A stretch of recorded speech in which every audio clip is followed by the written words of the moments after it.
Welcome to the Modern CPA Success Show, where we're 100% focused on helping accounting firms achieve success. If you're an accounting firm owner who wants to learn how to grow your firm by providing virtual CFO services, then this podcast is for you. Hello, everybody. Welcome to today's show. Fortunately, we didn't record our pre-show because we were talking about some fun things that Jody and our guest did in Vegas, but hopefully we probably won't get to that when we're actually recording here, but it was a lot of fun. Sure. Thank you. Thank you for having me. My name's Kristen. I am a CPA. I have been doing the CPA thing for over 20 years. I kind of stopped counting after 20, so I don't know if it matters after that point anyway. Mainly in tax. I also, I got into cloud accounting and bookkeeping about 10 years ago when that came on the scene. So, my passion and my mission is to bring joy to accounting. And so that's what I'm trying to do with each of the companies that we founded. So you got two companies. So how does that work? How can you be a master of two companies? That's a great question. It turns out you can't. turns out that you need help to run more than one company. And so, I'll kind of give a timeline real quick. So I founded Breakaway Bookkeeping and Advising in the fall of 2019. That was right about the time I met you, Jody. Yep. We just founded Breakaway, like rainbows and unicorns. Everything was awesome. And it still is for the most part. And then about a year later, the opportunity came up to purchase Sherwood Tax. And because I am a tax person and my mission is to bring joy to accounting, there's definitely an area that needs joy. It is in tax. So we added that to the portfolio of companies. And then about 6 months after that, we founded Cadencia, which is a accounting staffing company based in Guadalajara, Mexico. And so, I was kind of just trying to wear all the hats for a while. And then about a year ago, we said, nope, that's not going to work. And so me and my two partners, so Martin Mull is one of my partners. My other partner is Shay Keats, who also happens to be my cousin. And we divided and conquered. So Shay kind of took the reins of Breakaway and has been CEO of Breakaway since about February of last year. Martin is CEO of Cadencia, and then I'm currently CEO of Sherwood Tax, even though they kind of all flow up to the same investment company. So do you guys all part owners of all three of them then, but you guys each have your own separate role? Everyone has their separate role. So how is that working then? So you've got three, kind of like a three-headed monster, it sounds like. I kind of think, I like to think of it, although they obviously each take different focus, I like to think of them all as serving that same goal. Because if you think about, we're serving our clients with the Breakaway really does that CFO, controller, advisory practice. I mean, kind of like your firm, Jody, right? Mm-hmm. That's their high level in the day-to-day with the clients. Yep. In my ideal world, Sherwood Tax then kind of plugs in on a quarterly basis with our clients, and then we're doing the tax compliance and really advisory around really tax-specific things. Mm-hmm. And then we've got Cadencia, which is supporting both of these companies by providing in this world where we're having the hardest time finding accounting professionals, we found an avenue out of Guadalajara to train and provide accounting staff for all the companies and other firms as well. Sounds like there was a discovery there, so I'm kind of curious about how you guys got down that path. Yeah, so Martin and I and Martin longer than myself, had worked with teams in India previously. So at the firm where he was the CEO and I worked there were a brief moment in time where we worked there together.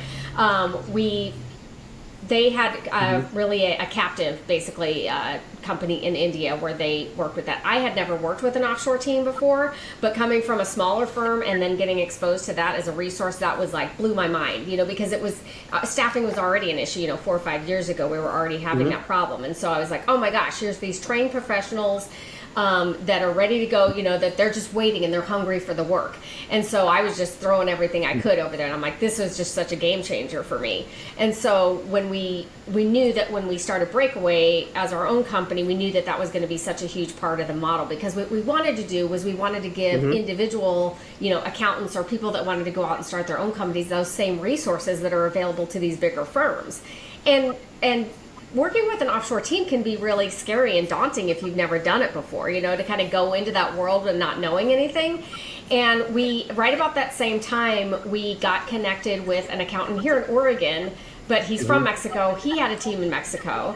And we're like, wow, another problem solved, because it's really tough with India. The time difference is really, really tough. And if you want to travel to go see them, it's a huge commitment to go travel. It's expensive.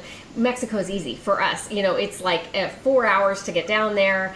They really, the culture and the language, we've got good English speakers there. So it just made it so much easier. So we started exploring that option.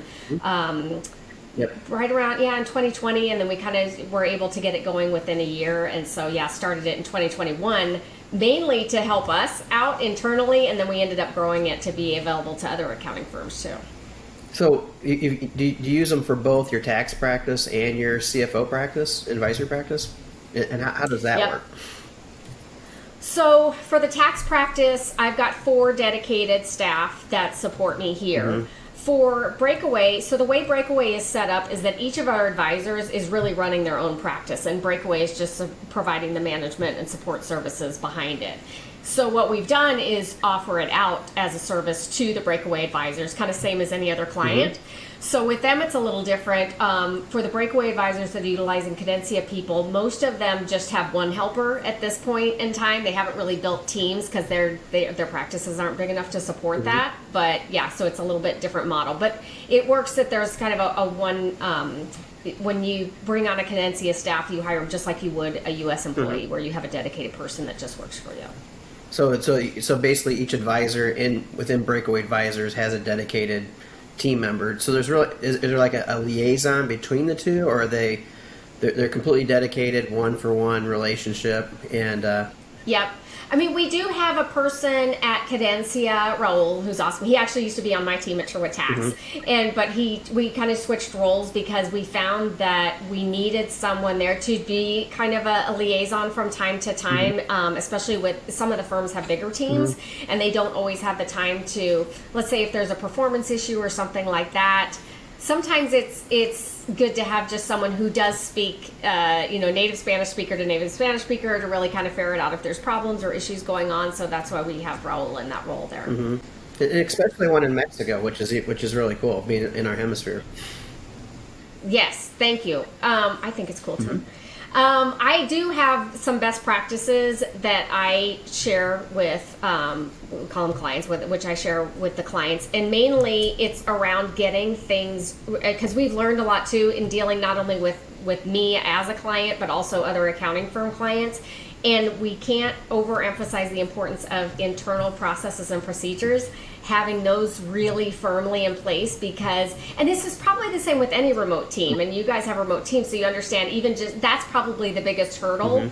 And so really thinking about how you work and getting your processes down. And I say that the more you can just treat them like you would any other member of the team, the more successful you're going to be. So like me, I'm literally on Zoom with my team every single day with everybody. I mean, whether they're US or Mexico, we have a team meeting every day and talking about who's doing what, just our little tactical, 20-minute meeting every day. And so I think the more that you can do that, it really, you just can't think of them of like, oh, we're just sending work to Mexico, or that's the Mexico team. Like, as much as you can integrate them into your actual team, it'll be the more successful. Oh, I 100% agree with that. I think that's probably the biggest key to success, is that you do it that way. And it's kind of neat being in a remote team like we are. It's fairly easy to do that, especially if they're in the same time zone, because then they can just hop on and they can be treated no differently. Whereas, overseas, it gets a little tougher because, there's only a small window of opportunity there. And when you have the whole day available, I think that makes a big difference.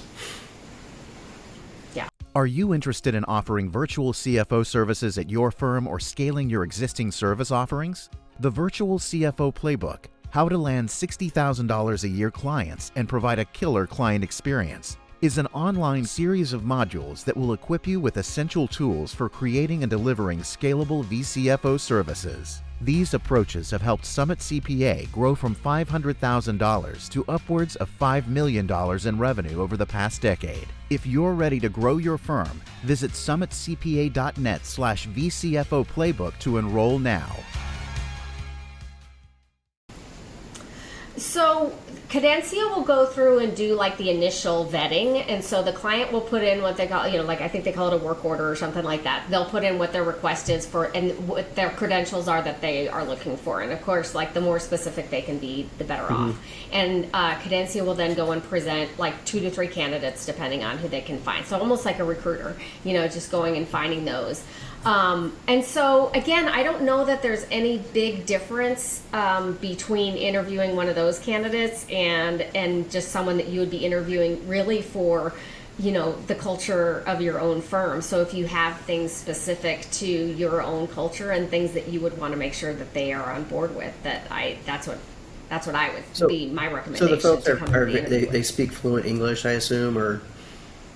Right. So, especially with the initial team members, like we've got fluent English speakers that are, they come from like the best universities in Mexico. A lot of them have traveled to Europe. Like these are pretty actually like affluent families that can afford to send their kids to these universities. Sure. And so, at least now I'm starting to get to the point, and I'm like almost 2 years in, where I can then elevate those folks that I hired 2 years ago and then maybe hire non-English speakers or ones that aren't as strong in their English. So about 6 months ago, I brought in a gal, Ellie. She still speaks, like she was sold to me as like, no, she's a non-English speaker, but it's much better than my Spanish, let's put it that way, okay? And so, but she reports to Claudia, Claudia is a little more fluent, a little more confident, and so Claudia can be her boss. So that's like my goal, is to really have like a dialed in team. The more people I can have on that team, the better. And then if they can get me a quality work product, and then ideally my US based people are the ones interfacing with the clients, and all the technical and compliance work is being done by the Guadalajara team. Do you team. have any of your clients speak directly with the Guadalajara team at all, or not? Yes. They do? I do. I do. I mean, because I honestly, if they wait for me to ask the client questions and everything has to funnel through me, we'll never get it done. And so that's why I put the team on our website. I introduce them when I do Zoom calls with the clients. I have the team attend. That's the other great thing about being in the same time zone. Like they can be on the Zoom calls with me. Even if they don't ever speak or say anything, they can listen and learn. They can take notes for me. And then the client has a face. And so it's not just like this, person with a different sounding last name. They see their faces and they know them as humans. Yeah. So they're team members, right? So they're team members. Can they grow within your organization similar to the rest of your team? I mean, do they get promotions like the rest of your team? How incorporated do you have them with the team? I mean, I say very much, like for me, when I'm interviewing them, I tell them that the sky's the limit. And so, like, I would love it if all of them had the ability to even get to be a client service manager. Like if they get to that level and then they've been with us long enough, there's no reason why they couldn't just go to the same levels, that anyone in the US could get to. So that's my dream. My dream is that the higher they go, the better, and the more I can build a team underneath. Even all the way up to an owner? Owner would be tough. And here's the interesting thing about Mexico also is that a lot of them they have U.S. visas. Some of them even have U.S. citizenship or dual citizenship. So we've had to address the question, which this never came up in India, like, well, what if I move to the U.S.? Can I still work for Cadencia? And it's like, we didn't think that far in, but I kind of came to a thing of like, well, if you have been with me at least 5 years, and if you're someone who would be a client service manager, then why wouldn't I hire you in the U.S.? Like, again, we're having such a hard time finding these qualified people. Yeah, I mean, you probably at that point wouldn't be a Cadencia employee because that doesn't make sense anymore. Right. But if you're living in the U.S., then I could just hire you outside of that. But so these are the problems I would love to be able to have if we have like super qualified people that are moving up. But yes, to answer your question, yes, they're on the same promotion schedule. In fact, Lisbeth, she was the first employee hired at Cadencia that's still with me. She was hired as an admin person. Okay. Turns out she had a finance degree, so I had her start running payrolls and doing kind of bookkeeping. Now she's a tax preparer, so she's been moving up the ranks. Oh, so you mentioned tax preparer. Any issues with that at all? I mean, they pretty fluent with the U.S. tax code, or? Okay, see, this is good because you guys can learn from all of my mistakes. Yeah, for sure. So my mistake was if I had to start over again, I would at least train everybody so they're very good in bookkeeping. Get them to know QuickBooks. Like even just QuickBooks is a different system than they're used to. Then I would have them move to business taxes. I made the mistake of having them go to individual taxes. I wouldn't do that again. I would wait a couple of years once they kind of got used to how things go, because they don't have an individual income tax in Mexico. So that was like all literally foreign to them. Okay. They're like, why does it matter if you're married? Like the questions that they ask me, they're like, I don't understand. Why does it matter if you're married? I'm like, you know what? I actually don't know. Right. Okay. Gotcha. So the individual definitely not do the individuals right away. Business kind of move them into business tax returns, and then they can kind of teach them in how to do how it relates then back to the individual. That makes a ton of sense. Yeah. So mostly you would bring them in for the CFO side, the accounting side, the finance side. That versus bringing them in for taxes, at least right away, based on the individuals that you've got on your team. Then, yeah, I mean, I think it would have been if a year ago I could go back and I would have had them learn business tax returns first before individuals, and then I would have. Then you'd have moved them on. But even that, I mean, I would say you wouldn't have to. They're going to have a basic understanding of accounting, so if you can lay some groundwork with them about like what does an S corporation mean, what is partnership taxation, so that's what we're doing now to prep them for businesses. Gotcha.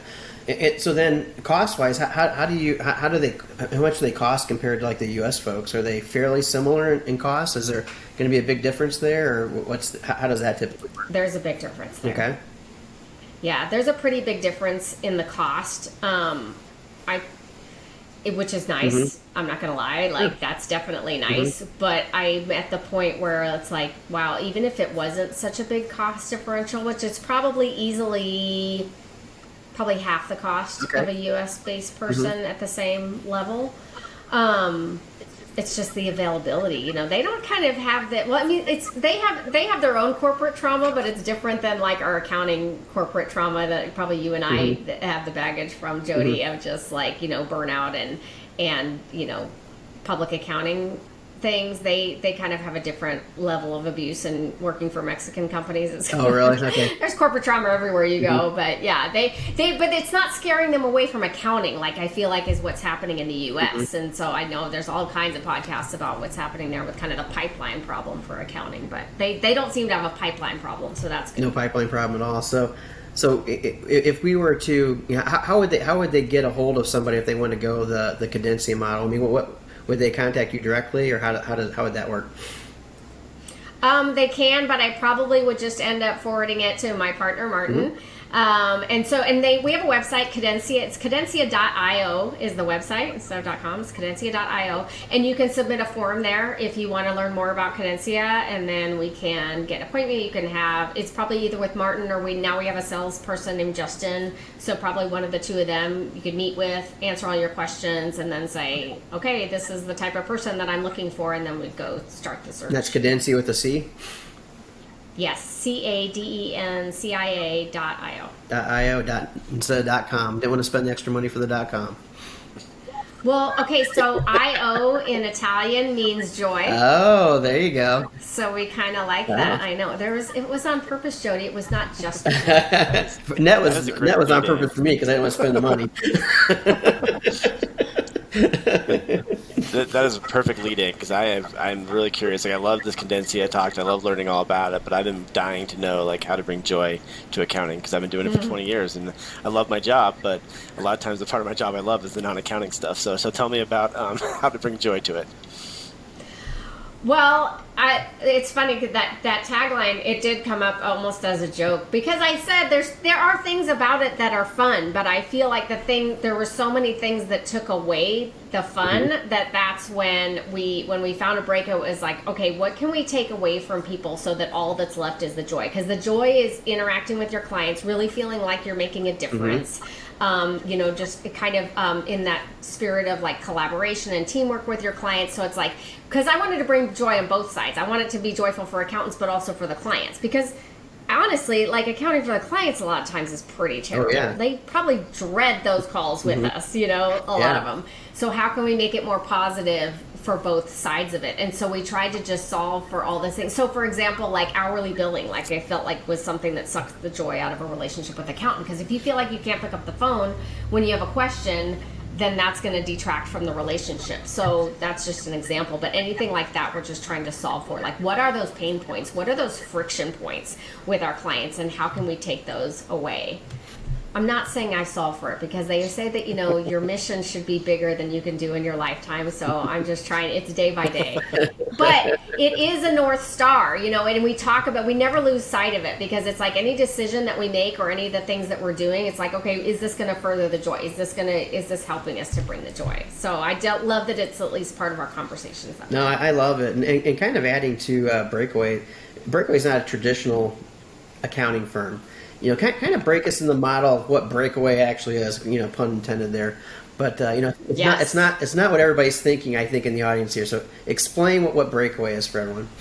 Sure. So Breakaway is, technically it's a franchise. We were trying to figure out how we could structure this thing so it did what it wanted. So the purpose of Breakaway was to be able to provide a foundation so that someone who, say, wanted to start their own practice somehow, that they could do that without kind of getting bogged down in what you get into when you have your own firm, such as building a website and coming up with your engagement letters and getting your insurance and doing the billing and collection for your clients, all these kind of things. We were trying to solve for that, and staffing was a part of it too. So we always knew that we would try to solve for as much as those pain points so that the advisors could just go out and serve their clients.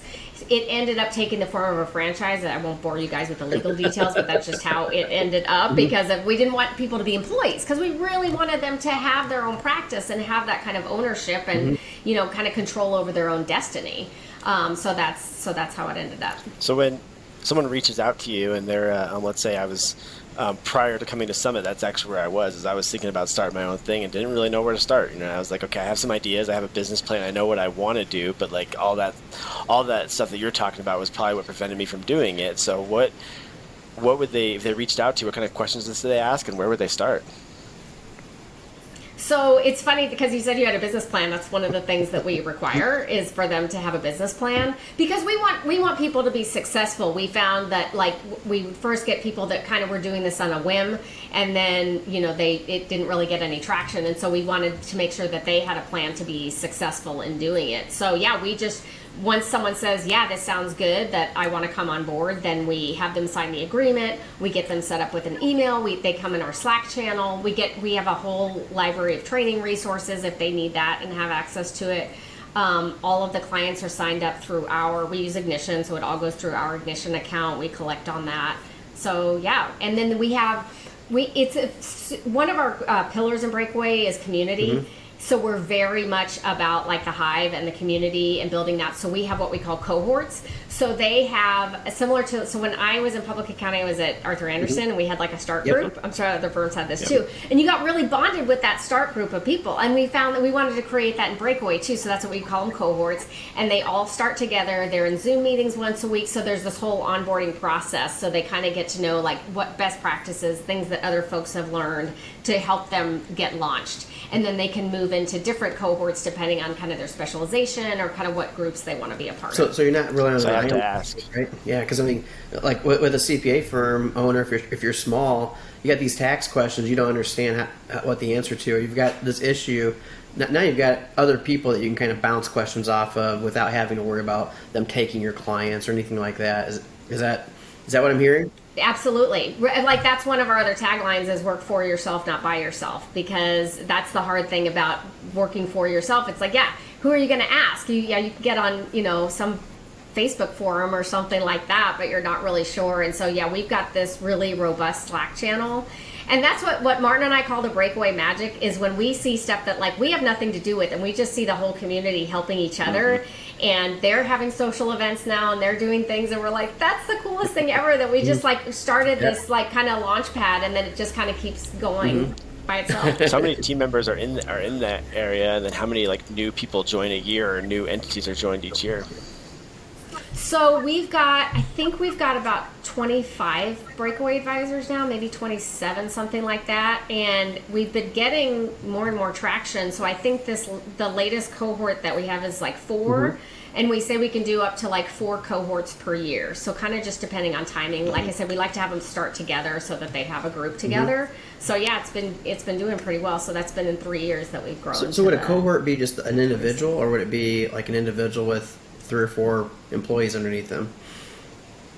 It could be, they could have employees. So we've got a gal, usually when they start out with us, we find that we're not really getting advisors who already have a book that are joining us. It's really people who are just starting out on their own. Okay. But we've got a gal who she's been with us, I think, 2 years, and I think she's got like 8 people or something working for her now. So she's just grown it to that point. That's probably our biggest team that's on there. And then we have a couple more that maybe just have like 1 or 2 employees, or they just have a Cadencia person that helps them out on the bookkeeping side, and then they're just doing their own like CFO thing with their clients. Yeah, I love the model, and I think it's genius, like you said, having the cohorts, people working together. I think there's don't say genius. Sorry, it's brilliant. Jody reserves the word genius for himself and no one else, so we have to be careful there. Thank you. I always forget. His ego can't tolerate. You can have 2 geniuses on one podcast, so that's the rule. That's why they have me host it. So they want to make sure we keep it with one. So, but no, I think it's brilliant. I think it's a really cool model, and I think a lot of people listening to this are like, oh, this is actually a lot easier than I thought, because the first step is what I think a lot of people are afraid of taking. So I think it's a really smart way to do it, especially. Well, Jamie, there's probably room in the next cohort for you. Hey. I'm just saying. Maybe once Jody gets sick of me, that's where I'll go. Jamie, I can't hear Kristen anymore. Is she still online? All right, so I'm gonna change topics here a little bit, just because this is something fun we did in one of our most recent podcasts, and I think I'm gonna keep this going. And we promised early on that there was some Vegas talk, so I'm gonna ask each of you, what is your favorite Vegas game, and how much you've won in one night, the most you've won in one night. So I'll start with you, Jody, because I know it's gonna be a big number. So. Oh, geez. Yeah, thanks for putting me on the spot. My favorite Vegas game by far is blackjack. Love to play it. I usually start with $500 and play till I lose type of a thing, or see how much I can win. Most I've ever won in one night on $500 was $35,000. Yeah, I got really lucky in a casino in New Orleans. Had a great time. We were there for about 5 hours, and just kind of build it up, and ended up winning a significant amount of money. So it was a lot of fun. The fun part about it was afterwards what to do with it, because it was all cash. They gave me cash in New Orleans. I was like, what am I going to do with this stuff now? So I'm putting it in my pockets. I got $35,000 in my pockets as I'm going back to my hotel room at 5 in the morning, because we started at midnight, and my partner Adam and I did. And that was the fun part. And then when you get to the hotel, you're putting it in the safe, and then I've got to fly to another conference I'm speaking at, and so it's tucked in all my shoes and my luggage, and walking through the airports, wasn't sure, and then of course I flew back. So I had like 3 conferences back to back. I had $35,000 in my suitcase and luggage the entire time. So that was fun. So we'll report in. It's still sitting in my safe at home, so I have not spent it. It's like you see in the movies, like where they're flying across the country with money taped to them after coming home from Vegas. I've definitely seen that before, and I can attest. First time I went to Vegas with Jody, my wife and I beforehand were talking about how much money to bring. Like, how much cash should I bring? And she's like, I think 200's enough. And I'm like, no, 300. Like, we're going back and forth on it. And then I walk up to a table with Jody, and he lays down like $1,000 and gets $1,000 in shifts. I'm like, oh, I am out of my league. I'm sitting here thinking we're gonna be doing like dollar tables, nickel tables, and he's like laying $1,000 down within the first 2 minutes. I don't think they have dollar tables anymore. There's no such thing, Jamie. Sorry to break that to you. I know. I'm small time. So, all right, Kristen, your turn. What's your game? My game is also blackjack. I love it. Unlike Jody, I have zero expectation of winning when I go, and I'm more along your lines, Jamie. I bring like 300. I think was what I brought on the last trip. And if I can either break even, or even if I don't mind if I come home with 0 as long as I get to play for a while. Like, that's my thing, because I just see it as like a fun cocktail party. People come and go from all over the country, and I get to talk to them. And it's usually, I look for a table. Jody and I talked about this. Like, I don't just sit down at any table. I will study. I want a good mojo. Yep. I want a fun, happy, positive. Yep. If people are too serious, I'm out of there. We got to laugh. Yep. We got to have a good time. It's got to be a fun party. And a good dealer that'll occasionally be like, no, you don't want to hit that. Like one that'll like interact with us. Yeah, absolutely. And sadly, I think like on the Strip, it's getting like less that. It's gotten too serious on the Strip. Last time I was there, I went with my pal Laura Lynn, and we went downtown, and so that was a little more fun because it's less money. People are a little less stressed out. about gambling. Like, it's supposed to be fun, right? It's called a game. Like, we're supposed to be having fun here. Probably the most I've ever won, I think, was about $4,000. Nice. This was a long time ago. Yeah, I got really lucky. But it's funny how the stories are you are up all night when you win that, because once you start winning, like, you're not going to go in. And that's the only way you can end up winning that much money. So yeah, I just remember, and my trick, the dealers don't like it when you do this, but every time I got won $100, I just put it in my pocket. I get a black chip and just put it away. They don't like it because they want to know. Yeah, they want to know how much you got, but too bad they don't control me. So yeah, that was pretty fun. But yeah, I don't know what I was not taping money to my body on on the plane. I was not. Yeah. I don't know what happened to it. That was a while ago. My parents loved Vegas. We played a lot of cards in my house growing up, but the thing my parents always said is, like, they would cut your hand off if you did that in Vegas. Like, if I was, like, playing poker with them or something like that and, like, tried to grab a card back or do something, they're like, oh, you get your hand cut off in Vegas. And the first time I went to Vegas, like, I was scared to death. I'm like, I'm gonna lose how many fingers in this game? Because, there's certain, like, table rules you're not supposed to do. So, like, yeah, taking the black chip, put it in my pocket, I wouldn't dare, because I'd be worried about a finger. So, I mean, kind of sounds like bringing it back to the accounting side. I mean, it sounds like you when you sat down at a table, I mean, you're looking for the fun. You're looking for the excitement type of thing. How does that relate to running a CPA firm? That's a good question. I mean, I think to be any small business owner, you have to be comfortable with risk. And so I think that as accounting firms, I think it's a really interesting time, because you can't just look at how the business has always been run and expect to run it that way anymore. Because I think, first, the model doesn't work anymore, because it used to be back in olden days, you could pay your people a third of what the fee was, a third goes to the house, and a third goes to overhead. That ratio doesn't work anymore, because people are just demanding higher salaries. And so even these kind of like basic business metrics are out the window.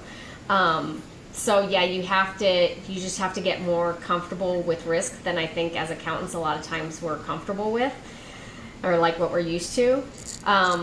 So yeah, Jody, I think you said to me one time, like, you could tell like I was a risk taker, because we did play blackjack together, like that first time that we met, and you're like, I can tell you're more of a risk taker than a typical accountant. So, but I think all of us are going to have to get there. We just have to get comfortable with uncertainty. I think so too. I think risk is a huge part about it, right? I mean, just from the way that you even bill a client, my gosh, I mean, we've built clients forever. And I say we, I mean, the industry itself has built clients forever on an hourly rate, right? Just billing clients an hourly rate, sending an invoice out, marking the invoice up to whatever, sending it out, and then hoping the client pays, hope the client's happy with it, hope the client's pays timely, and if not, then we're constantly changing, we're chasing that money, that revenue. When we started, we did the same thing for the first couple of years. I was like, nah, screw this, we're not doing this anymore. Let's figure out how we can do this so that we get our money up front. And that's when we went to the subscription-based billing. And we started collecting money from day one. First it was monthly, and then it was on a weekly basis, until where all of our clients that come on board now pay us on a weekly basis, and that's just kind of the expectation. Even with our tax return standalone clients, and I'm talking those are more of our CFO type clients, and even our tax return clients, we're only seeing them once a year, which we have a very small amount of that. We offer them a discount in November to pay their fee up front, and because we again don't want to chase that money, and it was kind of funny, because the first time we did it, I was like, oh, there's no one's going to pay this up front. Why would they do that? They're going to pay it 2 months in advance. And it's like we found that just about half our clients paid it that way. They loved the idea of getting a discount. They loved the idea of knowing what their fee was going to be, so they knew what the tax return was going to cost. It wasn't going to change miraculously, or that this giant bill, on top of their giant tax bill. That wasn't going to happen. And it was just simply just taking that little risk, which to me it wasn't a risk. We're just sending out a notice, hey, would you like to pay early, and here's how you pay it, and here's how you ACH the account. And bam, they did it. And Kristen, kind of tell me your experience, 'cause I think you did something very similar this year. Yes, I did. Well, I took your advice on that piece. So I had already kind of started down the path of, everybody's going to be on subscription. I'm not just doing this once a year tax work. And so that was my pitch that I sent out to the clients in like around the end of October, saying, hey, if you only talk to us once a year, like, this might not be the model for you. But if you want to engage with us throughout the year, have us available for your questions. yes, we're going to be able to do that, and yes, your fee is going up. So I kind of like put everybody on notice about that. And we started building out these proposals just kind of based on what we knew about the clients. But per your advice, I did offer them that discount, and a lot of clients did take advantage of it. So we just did like a 10% discount if you prepaid the whole fee. And I kind of tongue in cheek said, oh, you can deduct it this year if you pay it this year. And they're like, oh yeah. So they're like, so they ended up doing it. And some of them were even like, Kristen, are you going to send me that invoice now so that I can go ahead and pay it this year? I'm like, okay.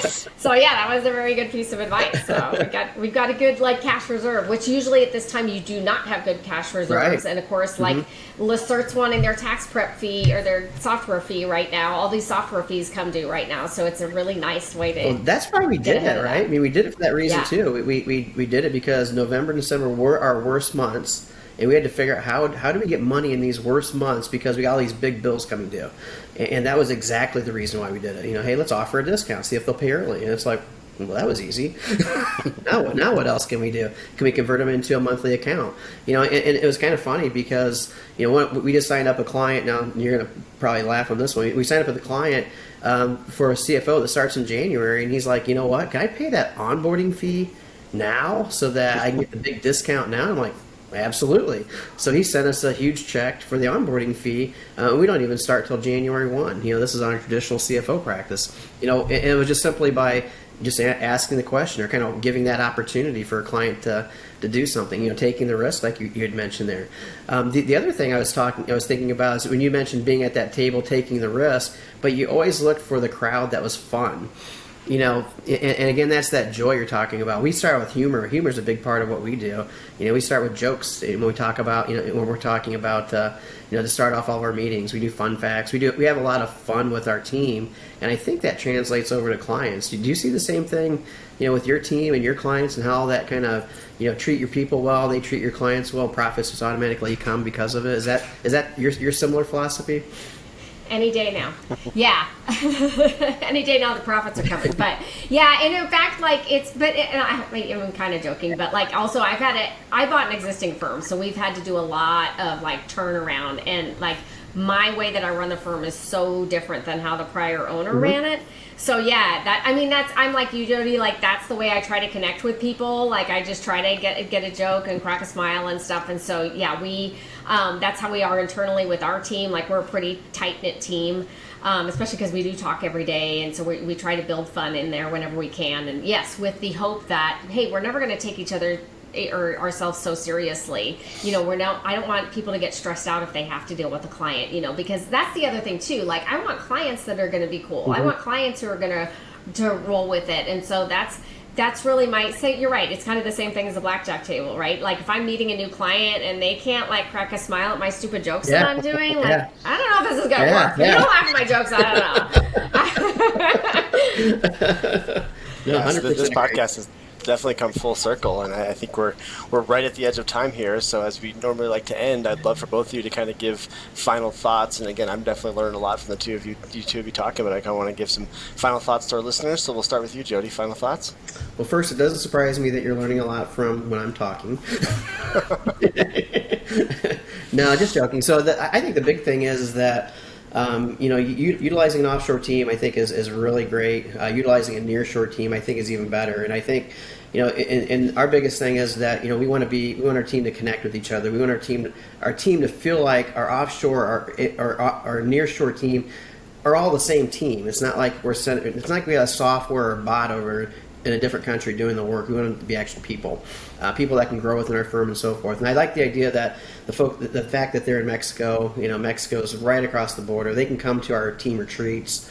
Not a big deal. It's just they just get on a plane and hop over, type of thing. And that's a big thing or big bonus I think that you've got with Cadencia that maybe other offshore companies do not have. So kudos on that. The other thing is the way that you started your other practice with just giving entrepreneurs the opportunity to figure out how to be and run their CPA practice, giving them the guidelines, instructions on how to do everything. I think that's ingenious, and that's super, super cool. So you got two kudos from me on there. The third one is just, you just need to learn how to play blackjack a little bit better. That would be the third one there. Outside of that, I think we're doing. All right, we'll plan the next Vegas trip. There you go. Let me know. Good luck for you. All right, Kristen, final thoughts from you. So final thoughts for me, and thank you, Jody. That means the world to me. I respect you so much, so it means the world to me to have those compliments come from you. And so, yes, if anything, like one of our kind of core principles is Breakaway is ease. And so if anything I want people to take away is that, like, hey, don't let this stuff scare you, because there's people like me that want to help people. We want to make it easy. I want to make things better for our profession in general. And so if I can do that through these different, avenues that we've got, either helping with staffing through Cadencia or helping someone start their own practice through Breakaway, that's my mission that I'm trying to get to in this life. So thank you for giving me a voice around that. Oh, for sure. Awesome. Well, yeah, great job. This is a fun show, and I definitely appreciate you joining us. And maybe we'll bring you on again in a couple months once you learn some more things. So, thank you. Would love it. All right. Thanks. Enjoy this podcast? Visit our website at summitcpa.net to get more tips and strategies for achieving modern CPA firm success. We're here to be a resource in this ever-changing industry.